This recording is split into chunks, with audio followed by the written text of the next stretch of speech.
बिस्मिल्लाहिर्रहमानिर्रहीम, अस्सलाम वालेकुम, बखैर हाल, इसमें आतिफ वक्कास। और आज हम न्यूटन लॉज पढ़ना स्टार्ट करेंगे, लेकिन उससे पहले मैं कुछ इंतहाई बेसिक चीज़ें डिस्कस करूंगा।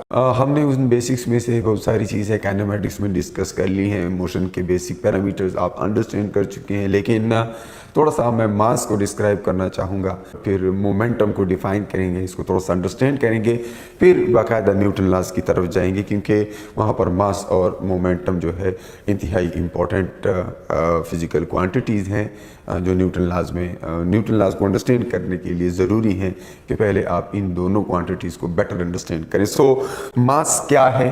मास की जो डिफिनीशन हम स्कूल टाइम से करते चले आ रहे हैं, मैं भी वही डिफिनीशन करूँगा। Like mass is quantity of matter. ये मैटर की क्वांटिटी है, इसको मेजर करने के लिए हम यूनिट यूज़ करते हैं किलोग्राम, मेजर्ड इन किलोग्राम्स। अब एक होता है इनर्शियल मास। अब फिजिक्स के पॉइंट ऑफ व्यू से इसको डिफाइन करने के लिए हमें देखना होता है कि हम इसकी किस प्रॉपर्टी की बात कर रहे होते हैं। अगर मास की प्रॉपर्टीज़ देखी जाएं तो मास की दो तरह की प्रॉपर्टीज़ हो सकती हैं, एक है इनर्शिया और एक है ग्रेविटी। तो पहले अगर हम इनर्शियल मास को डिफाइन कर लें, इनर्शियल मास जो है किसी भी ऑब्जेक्ट का की वो टेंडेंसी या the measure of resistance to the acceleration of an object under the influence of force। जब कोई फोर्स किसी ऑब्जेक्ट के ऊपर लगकर उस ऑब्जेक्ट को एक्सेलरेट करना चाहता है, तो उस ऑब्जेक्ट के अंदर एक टेंडेंसी होती है कि जिसकी बेस पे वो एक्सेलरेशन की मुज़ाहिमत करता है, एक्सेलरेट नहीं होना चाहता। तो उस टेंडेंसी के मेजर को हम क्या कहते हैं? इनर्शियल मास कहते हैं, या आमतौर पर इसको इनर्शिया भी कहा जाता है। सो इनर्शियल मास, ये मास की प्रॉपर्टी इनर्शिया की वजह से है कि अगर आप किसी ऑब्जेक्ट को एक्सेलरेट करना चाहते हैं, तो अगर उसका मास कम है तो एक फोर्स आप उस पर लगाते हैं, उसकी एक्सेलरेशन ज़्यादा होगी उस मास में। लेकिन अगर मास उसका ज़्यादा होगा तो वही फोर्स उस ऑब्जेक्ट के अंदर कम एक्सेलरेशन पैदा कर सकेगी। तो मास चेंज करने से same force different acceleration produce करता है, तो इसलिए उस अपोजिशन टू द एक्सेलरेशन के मेजर को हम इनर्शिया कहते हैं या इनर्शियल मास कहते हैं। एक होता है ग्रेविटेशनल मास। ग्रेविटेशनल मास कौन सा होता है कि हर मटेरियल ऑब्जेक्ट की ये प्रॉपर्टी होती है कि वो हर दूसरे मटेरियल ऑब्जेक्ट को अपनी तरफ अट्रैक्ट करता है। तो ग्रेविटेशनल मास क्या है? It's a measure of the force.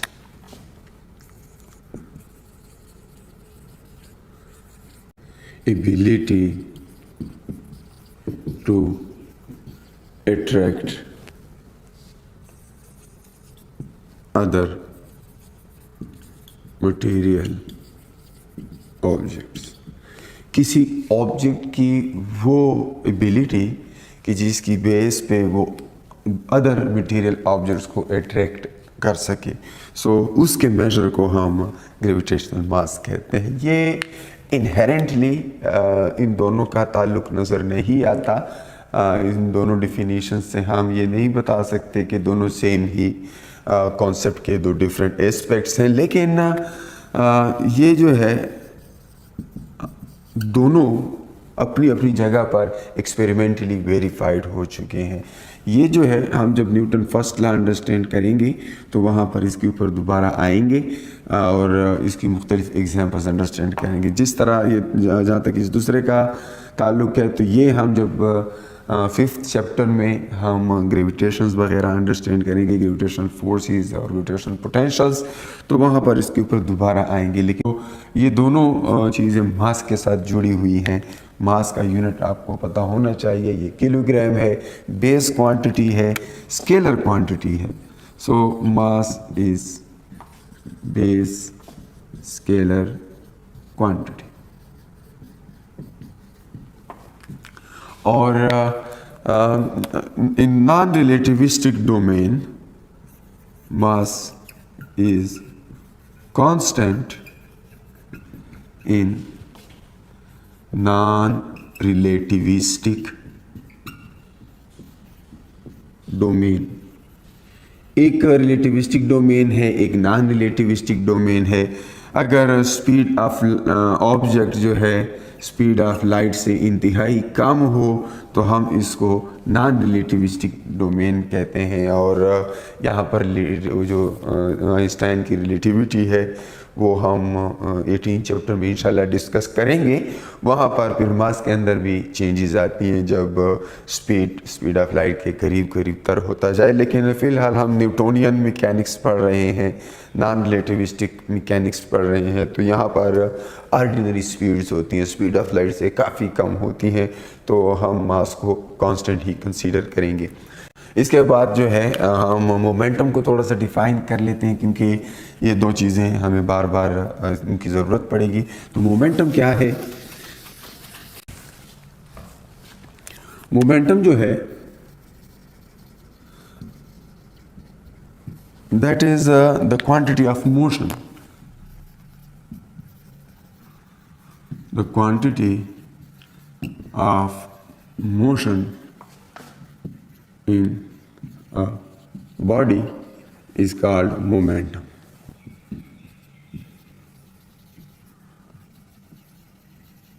किसी बॉडी के अंदर कितनी मोशन है इसको मोमेंटम कहते हैं। And it's the product of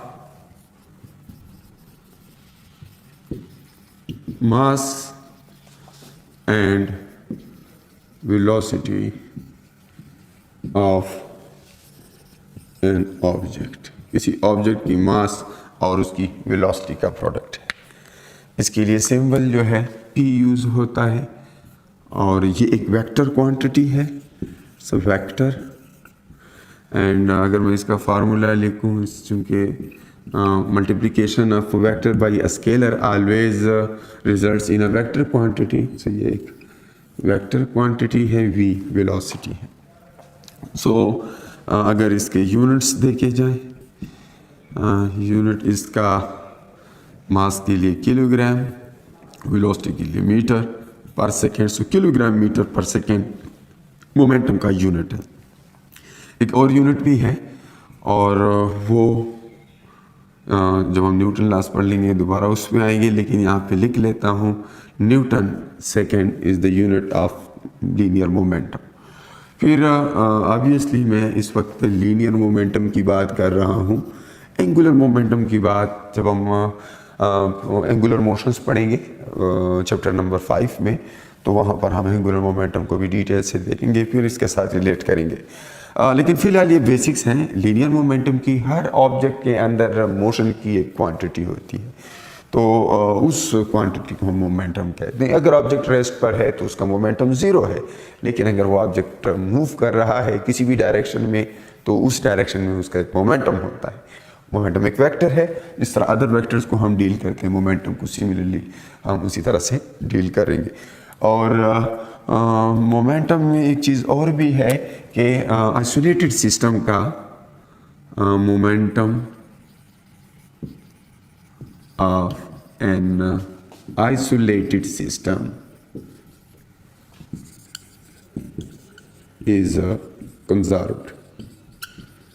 isolated system हम ऐसे सिस्टम को कहते हैं कि जिसके ऊपर बाहर से कोई फोर्सेस ना लगती हो, ठीक है, समेशन ऑफ फोर्सेस जीरो हो, एक्सटर्नल फोर्सेस।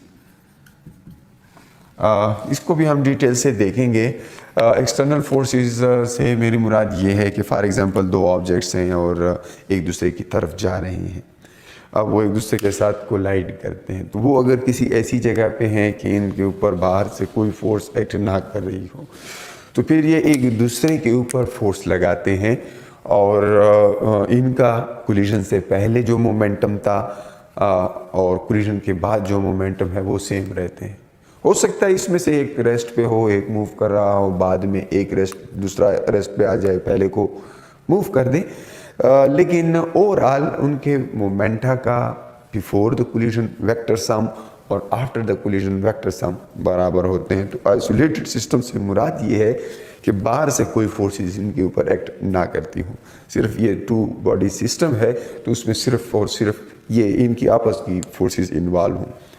ये चीज़ें भी हम डिटेल से देखेंगे जब न्यूटन थर्ड लॉ कर लेंगे, और उसके बाद हम कंजर्वेशन ऑफ मोमेंटम के मुख्तलिफ केसेस देखेंगे, वहाँ पर इसको मैथमेटिकली एनालाइज करेंगे, इसकी उस पर प्रॉब्लम भी सॉल्व करेंगे। ये इंतहाई इंपॉर्टेंट भी है, इसमें मल्टीपल चॉइस क्वेश्चंस भी बनते हैं, लेकिन चूँकि मैं मोमेंटम डिफाइन कर रहा हूँ तो उसकी ये इंतहाई इंपॉर्टेंट प्रॉपर्टी हम डिफाइन करते हैं।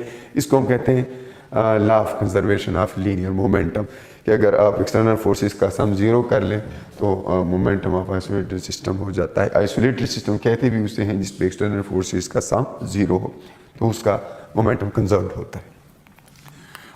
फिर यहाँ पर मोमेंटम की एक रिलेशन काइनेटिक एनर्जी के साथ भी लिख लेता हूँ, क्योंकि अक्सर केसेस में हमसे काइनेटिक एनर्जी और मोमेंटम के दरमियान का रिलेशनशिप दिया गया होता है, या काइनेटिक एनर्जी बताई गई होती है और हमसे मोमेंटम मांगा होता है। तो वो रिलेशन में सिर्फ फिलहाल लिख लेता हूँ, आगे जाकर उसको भी हम जब काइनेटिक एनर्जीज पढ़ लेंगे तो दोबारा उस पर आएंगे, ठीक है। सो T is 2mke। So magnitude of momentum find करने के लिए कभी कभी हम ये फार्मूला भी यूज़ करते हैं, और ये सिर्फ फ़िलहाल अपने पास सेव कर लें। जब हम काइनेटिक एनर्जीज वगैरह पढ़ लेंगे तो इसके ऊपर दोबारा आएंगे, लेकिन मोमेंटम के साथ इसको भी एक जगह पे नोट कर लें कि काइनेटिक एनर्जी से मोमेंटम ऐसे फाइंड किया जा सकता है।